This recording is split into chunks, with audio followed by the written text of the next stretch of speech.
Солтүстік Қазақстан облысы білім саласындағы бақылау департаменті және ардагерлер білім сапасы үшін қоғамдық бірлестігі өзара әріптестік туралы меморандумға қол қойды.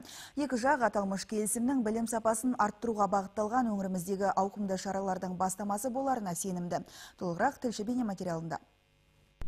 Ардагерлер білім сапасы үшін қоғамдық бірлестігі өз жұмысын осы жылдың жазында бастаған болатын. Оның төрайымы Раиса Полищук ұжым құрамында бала оқытуға ондаған жылдарын сарп еткен білікті ұстаздар бар. Сондықтан олардан үйренеріміз көп деп отыр. Мы полагаем, что начинать деятельность. Бұл жұмысты білім жүйесіндегі мемлекеттік органдармен келісіп бастаған дұрыс деп есептейміз. Себебі олар білім сапасын бақылауда ұстап мониторингтер өткізіп тұрады. Бірігіп жұмыс істеу бізге қажетті ақпарат алуға және білім сапасын арттыру жолындағы жұмыстарды күшейтуге сеп болмақ. Өңіріміздегі білім саласындағы бақылау департаментінің құрылғанына биыл 4 жыл. Бұл айтарлықтай көп уақыт болмаса да, осы қысқа мерзім ішінде департамент біраз жұмыстың басын қайырған. Білім ордаларын аттестаттау, лицензиялау оңай шаруа емес, бірақ дәл осылар облыстағы білім саласының сапасын арттыруға сеп болмақ. Сегодня взаимодействие мемлекеттік органдар мен үкіметтік емес ұйымдар арасында байланыс біздің жұмысқа айтарлықтай септігін тигізбек. Бұл қоғамның білім беру сапасына деген ойларын жеткізу жолындағы өзіндік диалог болып табылады. Жиын қатысушылары келісімнің білім саласына жаңашылдықтар енгізуге сеп боларына сенімді. Ол өз кезегінде білім берудің сапасына да әсер етпей қоймасы анық. Фариза Жазитова, Анастасия Драняк, Дулат Мусафиров, Ақпарат.